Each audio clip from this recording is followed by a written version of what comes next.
Imagine a world teetering on the edge of the familiar, a place where the fabric of the everyday begins to unravel, revealing glimpses of the extraordinary lurking beneath. You're about to embark on a journey into the enigmatic, where the peculiar and the perplexing intertwine, where every tale twists the mind and tugs at the spirit. It's a descent into the strange, the mysterious, and the unexplained. This is When Reality Frays. New episodes are published every Monday and Thursday, and When Reality Frays is available everywhere fine podcasts are found. Before we move on, please take a moment and hit that follow or subscribe button, and turn on all reminders so you're alerted when new episodes are released. Today's episode contains two stories. First up is There Be Giants Here, a story from a war zone about a creature that can't be explained. And the second story of the day is The Haunting of Hale Bar, a tale of strange happenings that a reporter will wish she had never investigated. Thank you for listening. Now, let's get to the stories.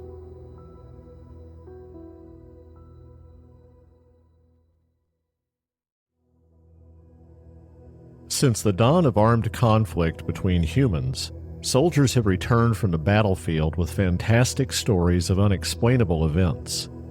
Commonly, the tales they tell would seem to be of supernatural origin. Why is that? Is there something about the visceral, adrenaline-fueled viciousness of killing another human being that causes a soldier's mind to fabricate something as a coping mechanism, to retain his sanity? Or, perhaps, are there things out there in the shadows that we haven't discovered yet, because only in time of war do heavily armed groups of men come face to face with them? Where a simple shepherd or an adventurer or a hiker who wanders away from civilization won't survive an encounter with one of these creatures, a team of heavily armed men, superbly trained in the art of warfighting, can come out victorious with a story no one will believe. This story is notable because the U.S. government, specifically the DoD and the CIA, categorically deny these events ever occurred. There is nothing in publicly available DoD records to support the claims of those involved. But that denial, along with $5, will buy you a small black coffee. This is the story of There Be Giants Here. 2002 in the Badakhshan province, Afghanistan. It's the height of Operation Enduring Freedom. U.S. forces are hunting the Taliban and Al-Qaeda in some of the world's most unforgiving terrain, and we're coming along in the search for a missing team of Army Green Berets. The Badakhshan province spans about 17,000 square miles, making it one of Afghanistan's larger provinces. It's dominated by the Hindu Kush mountain range and home to Afghanistan's highest peak. The province is a nearly indecipherable maze of jagged peaks, steep valleys, high plateaus, and rushing rivers. It's a hard place, one of the most remote on the planet, peopled by nomadic herders and opium farmers. And with an extensive system of naturally occurring caves, it's also perfect for insurgents to hide from the American military. The missing 6-man team of Green Berets had made their last check-in 4 days ago. They were following up on whispers picked up by the CIA that insurgents were massing in an area high in the Hindu Kush in preparation for a major offensive. So far, they'd found nothing to substantiate the intelligence. But they had encountered an Afghani man and his 2 sons who were tending a flock of goats. The father had seemed friendly enough, even warning them against approaching a specific valley several thousand feet higher in the mountains. When pressed for an explanation, the man hinted at a demon or jinn haunting the area, a claim dismissed as superstition by the Green Beret team leader. He was suspicious of the goatherd's warning and reported they would be scouting the valley he was warned against approaching. This was the last contact with the team, despite multiple scheduled check-ins having come and gone. Overflights of Air Force reconnaissance planes equipped with thermal and high-resolution cameras that can identify a flea on a camel's ass from 10,000 feet had failed to find any trace of the team. Now, 12 Green Berets were on the ground, searching for their missing brothers. This team had been dropped 12 clicks away from the suspect valley under a moonless sky. The air was thick with dust, the silence broken only by the moaning sigh of a frigid wind. The going was hard, but so were the men, and they pushed on all night and the following day. They didn't encounter any of the goat herds known to be in the area, but as the sun was setting, they came across the bloody remains of what appeared to have once been a goat. It was a relatively fresh kill, and the hardened warriors were slightly unnerved by the state of the animal's corpse. Its legs had been violently wrenched from its body and stripped of flesh. Bones were cracked open and missing the marrow. Deep gouges in each spoke of incredibly powerful jaws and sharp, hard teeth. The men were left with a sense of foreboding as they trudged on, and darkness descended over the Hindu Kush. Near midnight, the team cautiously approached the valley. It was broad, the valley floor cut by fissures and flanked by sheer rock faces pocked with caves. It felt like a natural trap. The men spread out as they surveyed the valley through night vision. The team leader used a thermal scope to check for heat sources that might be hidden from night vision, but saw nothing other than cold, hard stone. Until he scanned across the mouth of a large cave and caught the briefest of flashes of heat. It could have been a man moving out of sight, or an animal settled in for the night that had been disturbed by their arrival. He'd been unable to identify what was in the cave that was producing body heat. With hand signals, he communicated to the rest of the men, instructing the team's sniper, who was equipped with a .50 caliber rifle, and gunner, who carried a saw or squad assault weapon, a light machine gun, to remain on overwatch. Their job was to protect the rest of the team in case they came under attack. Standing silently, the leader gestured, and the rest of the team moved with him. As they neared the cave entrance, a stench hit them, a rancid mix of decay and something musky like wet fur left to rot. Bones littered the ground, gnawed and splintered, the same as the goat they'd encountered earlier. The team's point man raised a fist, signaling a halt, then gesturing for the team leader to join him. On the ground at his feet was a dismembered human skeleton, violently ripped apart with the femur bones cracked open and missing their marrow. Dread gripped the team leader's heart when he spotted a shred of fabric amongst the bones. It was colored and patterned the same as the camouflage he wore. Then came a sound, low, a guttural rumble, more felt than heard, vibrating through their chests. Before they could react, a giant charged out of the cave. The giant stood as tall as 3 men, nearly 18 feet. Its frame was broad and sinewy, and muscles rippled beneath a pelt of coarse, reddish-brown hair matted with dirt and blood. Its skin, where visible, was leathery and grayish, scarred from untold battles. The face was the fuel of nightmares, vaguely human, with a protruding brow, deep-set eyes glinting like embers, and a maw of jagged teeth. Its hands, each with 6 long, clawed fingers, gripped a crude weapon, a spear or blade forged from bone. The first strike was lightning fast. The creature skewered a man through the chest with such force that his body lifted off the ground before being torn in half. Scrambling to open some distance from the rampaging beast, the team opened fire, a deafening cacophony of 5.56mm rounds. The giant roared and swung its weapon with such force that another man's skull was crushed as he was decapitated. As the team created space, the gunner opened up, the saw's relentless chatter shredding the night. Bullets tore into the giant, but it hardly faltered under the onslaught. Grenades were thrown, the beast's flesh shredded, yet it kept coming, roaring a sound the men compared to a lion. Later, one of them claimed it swatted away a grenade in midair, the explosion barely staggering it. The fight was an intense 30 seconds. The giant's resilience defied logic. It absorbed a barrage that would have felled any man instantly, until the sniper fired a single shot from his .50 caliber Barrett rifle that punched through the beast's head. It collapsed in a heap of stinking gore, its weight so great the men felt the impact with the ground in the soles of their boots. The surviving soldiers were rattled. 2 were dead. The giant's corpse lay sprawled across the cave entrance, too massive to drag. The team leader's voice was rough with adrenaline and disbelief as he made a call on a satellite phone, requesting an emergency evac. A CH-47 Chinook, a massive helicopter with twin rotors, arrived within hours. The crew, briefed only to expect a large asset, rigged the body with cargo netting and chains, hoisting it beneath the chopper. The giant's limbs dangled, swaying grotesquely as the helicopter hoisted the weight, estimated at 1,400 to 1,500 pounds. The giant's corpse and the team were flown to an undisclosed location where they were met by Army intelligence officers and some representatives of the CIA. The giant was placed into a hermetically sealed box, which was last seen being loaded aboard a C-17 Globemaster.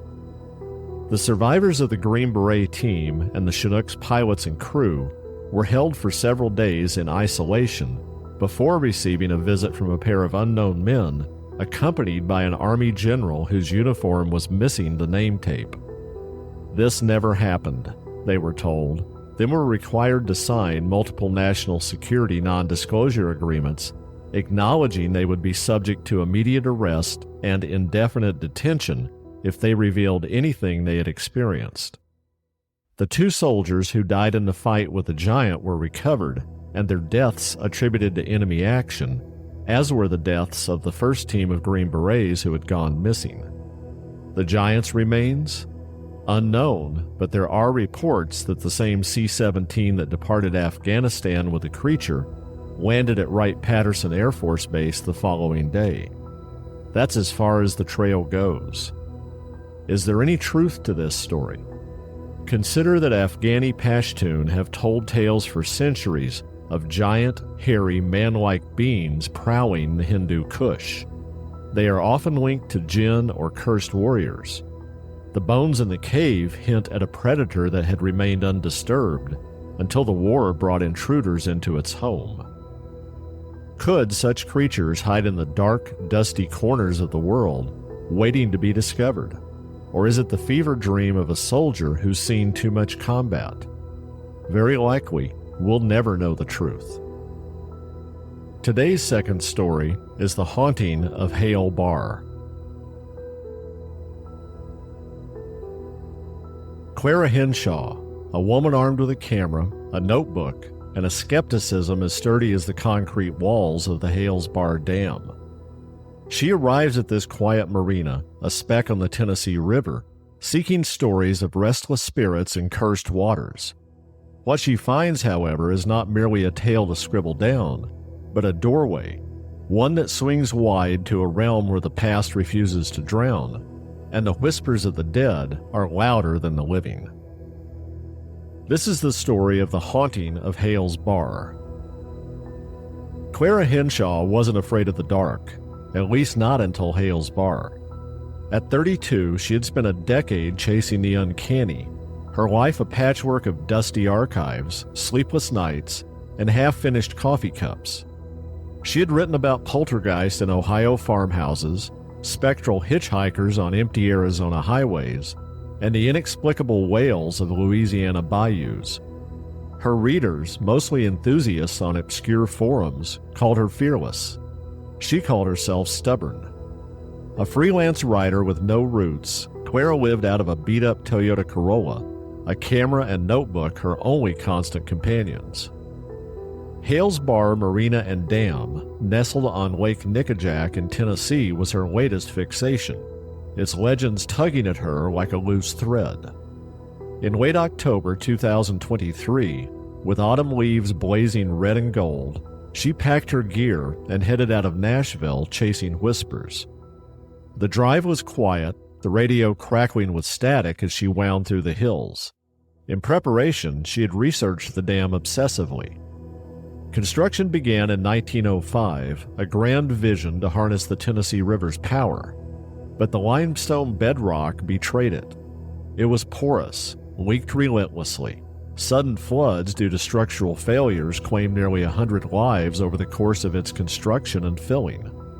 Workers died by the dozen, crushed under falling beams, swept away in the floods, and an unfortunate few were sealed alive in wet concrete when a tunnel collapsed.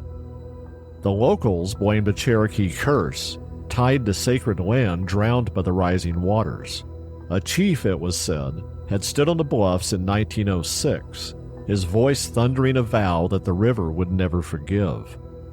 By 1967, Hale's Bar was replaced by Nickajack Dam downstream. But the old powerhouse lingered, a crumbling shell turned marina oddity, its flooded tunnels and rusted turbines a magnet for rumors of dark curses and unseen phantoms. Clara arrived at Hale's Bar Marina as the sun dipped low, casting long shadows over the water. At first blush, the place was a postcard. Floating cabins bobbing gently, boats humming across the lake, and the air smelled of pine. She checked into cabin 7, a weathered rental with creaky floors and a porch overlooking the dock. The clerk, Hank Grayson, was a wiry man in his 50s, his face etched with sun and tobacco. "You here for the ghost?" he had asked, sliding her the key. His tone was light, but his eyes lingered on her camera. "Maybe," she replied with a grin. "Heard any good stories lately?" He gave her an annoyed look and scratched his beard. "Don't go poking too deep, you hear?" She nodded, accustomed to the reaction when people found out why she was there. She tried to brush it off, but his warning had coiled itself around her chest as she hauled her bag to the cabin. That first evening, Clara settled on the porch with her notebook. The river glinted gold in the fading light. The marina's bar thrummed with weekenders, fishermen, retirees, a few college kids. She sipped coffee from her thermos, jotting notes. Cherokee Curse, 1906. Construction deaths? Dozens. Flooded graves. The dam's silhouette loomed across the lake, its powerhouse a dark hulk against the trees. As night fell, the air thickened, the temperature plunging despite the mild forecast. The water stilled, a mirror for the moon, and then she heard it. Whispers, faint and fluid like voices submerged. Clara froze, pen hovering. She leaned toward the sound, but it slipped away, masked by a fish's splash. She shook her head, passing it off to a night breeze, and retreated inside, locking the door with a click that felt too loud. Sleep came fitfully. At midnight, a sharp tapping snapped her awake. 3 raps, precise. She bolted upright, heart thudding as she fumbled on the weak bedside lamp. Outside, the night was ink black, the light reflecting her wide-eyed face in the window pane. The tapping didn't repeat, but at the threshold of hearing began a hum, low, resonant, vibrating through the cabin's walls. Breath coming short, Clara grabbed her camera and stepped out onto the porch. She immediately began snapping photos, turning a few degrees after every push of the shutter. The flash flared across the water like silent lightning. Back inside, Clara eagerly checked the digital images she had just captured. She grew disappointed as photo after photo showed only mist creeping over the water. One frame, though, revealed something on the dock, a tall, thin shape, its edges smudged like smoke. She tried to pass it off as a blur, but gooseflesh prickled her back the longer she stared at the image.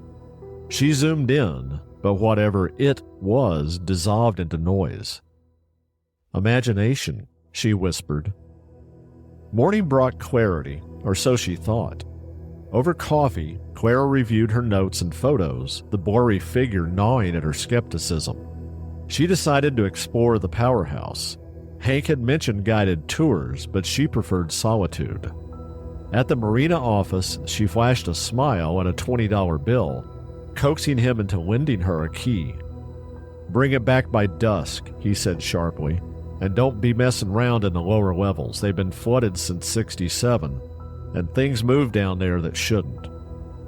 She pocketed the key, ignoring the chill his words sparked, and headed out. The powerhouse squatted at the marina's edge, its concrete stained green with moss, its windows shattered like broken teeth. Inside, the air was damp and heavy, reeking of rust and rot.